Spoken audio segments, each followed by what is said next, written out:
यहाँ पर वो ये बता रहे हैं कि जब समंदर में तूफ़ान आता है, ये हमारा जो क्वेश्चन नंबर 6 है इस चैप्टर का, ये उसका आंसर भी है। When there is a storm at sea, यहाँ से when there is a storm at sea the wind causes high and rough waves, ठीक है।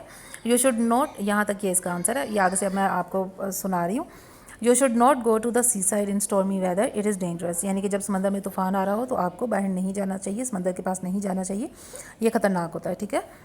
यहाँ से अब मैं पढ़ रही हूँ। The deepest point in the oceans is the Mariana Trench in the Pacific Ocean, it is 11,022 metres deep, यानी कि दुनिया में सबसे जो गहरा पॉइंट है समंदर के नीचे वो क्या है, वो कहाँ पर है, वो पैसिफिक ओशन में मौजूद है, और वो उसको हम क्या कहते हैं, मेरियाना ट्रेंच उसको कहते हैं, ठीक है। On the land there are hills and mountains, ज़मीन पर क्या होता है, पहाड़ियाँ और पहाड़ होते हैं। Hills are not as high and steep as mountains, जो पहाड़ियाँ होती हैं वो इतनी ऊंची और यानी कि ढलवान वाली नहीं होती जितना कि माउंटेन्स होते हैं। The low land between the hills और mountains is called a valley, यानी कि ये जैसे दो ये हिल्स हैं, ठीक है, छोटी छोटी पहाड़ियाँ, और इनके दरमियान यहाँ पे ये जो एक लो लैंड सी ये जो मतलब बनी हुई है, इसको हम क्या कहते हैं, इसको हम वैली कहते हैं, ठीक है। A high area of land is called a plateau, यानी कि जो थोड़ा सा यानी कि ऊपर जाके, यानी कि पहाड़ियों से ऊपर जाके जो है वो थोड़ी ज़मीन जो है वो बनी हो, उसको हम क्या कहते हैं, उसको हम प्लेटो कहते हैं, ठीक है। फ्लैट लैंड्स, ये यहाँ से मैं पढ़ रही हूँ। Flat lands at lower levels are called plains, जो मैदानी इलाके होते हैं, जैसे कि हमारा शहर है लाहौर, ये एक मैदानी शहर है, ठीक है, ये मैदानी इलाका है, यानी कि ये बिल्कुल इस तरह लो होते हैं, और इस पे होते हैं ये मैदानी टाइप इनका जो है वो होता है। Some parts of the land have very little water. These places are often sandy and rocky and are called deserts. ये यहाँ पे इस पिक्चर में अब आप देख रहे हैं कि ये एक डेजर्ट है और ये एक रेगिस्तान है, और रेगिस्तान में जो है वो बहुत कम पानी होता है, ठीक है, और बहुत कम दरख्त होते हैं वहाँ पर, और ज़्यादा यहाँ पे चट्टानें और छोटे छोटे पत्थर और पथरीला और रेतीला ये इलाका होता है जिसको हम डेजर्ट कहते हैं, ठीक है। In some parts of the earth there is a lot of ice and snow and it is very cold.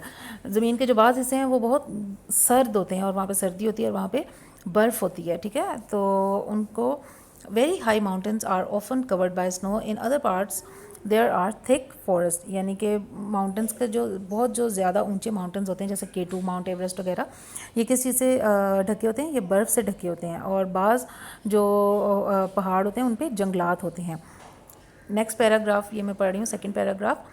An area of land surrounded by water on all sides is called an island, यानी कि एक ऐसा ऐसी ज़मीन, यानी कि एक ऐसी लैंड जहाँ पे ये दरमियान में ये लैंड है, ठीक है, और इसके ये सब तरफ यहाँ पे क्या है, पानी है, ठीक है, तो इसको हम क्या कहेंगे, इसको हम आइलैंड कहेंगे, ठीक है। ये चारों तरफ से पानी से घिरा होता है, इसको हम जजीरा कहते हैं। A body of water surrounded by land on all sides is called a lake, और इसका उल्ट क्या होगा, एक झील, यानी कि दरमियान में ये क्या है, ये दरमियान में यहाँ पे ये झील है, ठीक है, और इसके चारों तरफ क्या है, ज़मीन है, तो इसको हम क्या कहेंगे, इसको हम लेक कहेंगे, ठीक है, यानी झील कहेंगे।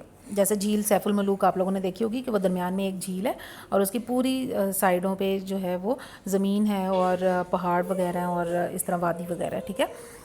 अब ये थर्ड पैराग्राफ में पढ़ रही हूँ। We get fresh water from lakes and rivers, हमें ताज़ा पानी कहाँ से मुहैया होता है, हमें ताज़ा पानी अपनी लेक्स में से, यानी कि झीलों और दरियाओं से मिलता है। Rivers begin in the mountains and flow down into lakes और द सी, दरिया जो हैं वो पहाड़ों से शुरू होते हैं, यानी यूँ ऊपर से पहाड़ों से आना वो शुरू होते हैं, और नीचे वो लेक्स और सी में फिर एंड में जो है वो चले जाते हैं। It is important to keep our lakes and rivers clean. Polluted, dirty water causes animal and plant life in it to become diseased and die out. This upsets the cycle of nature and causes more problems. वो कह रहे हैं कि हमें अपनी दरियाओं, झीलों, समंदरों को पाक, साफ़ और साफ़ सुथरा रखना चाहिए, क्योंकि अगर हम उनमें गंद डालेंगे तो उससे क्या होगा, उस इन दरियाओं, समंदरों और झीलों में रहने वाले जो जानदार हैं जैसे मछलियाँ और वो, इनकी जान को ख़तरा होता है, उन्हें बीमारियाँ लग सकती हैं और वो मर सकते हैं, और जिससे क्या होगा, हमारी ज़मीन का जो पूरा बैलेंस है, पूरा इकोसिस्टम है वो ख़राब हो जाएगा। अब लास्ट इसकी लाइन में पढ़ रही हूँ। There are many other landforms on the earth which you will learn about later, ठीक है। अब ये इस पिक्चर में उन्होंने डिफरेंट लैंडफॉर्म्स ऑफ अर्थ बताई हुई हैं, ठीक है। अगर हम इसे थोड़ा सा जूम करके देखें तो यहाँ पे आपको पता चलेगा, ये उन्होंने प्लेटो बताया हुआ है, ठीक है, जो थोड़ा सा इस ज़मीन से थोड़ा सा ऊपर करके है, ठीक है।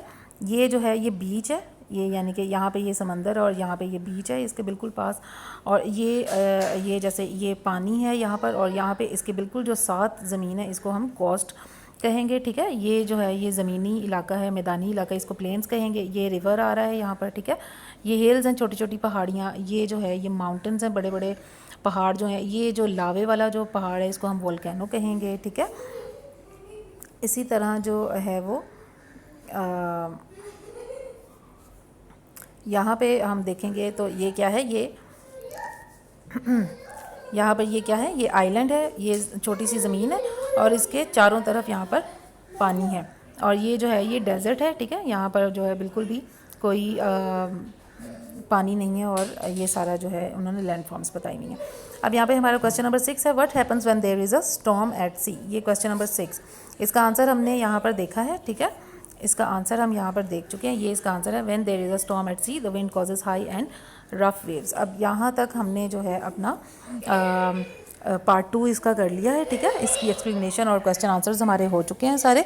अब हम नेक्स्ट वीडियो में मैं आपको इसकी एक्सरसाइज करवाऊँगी।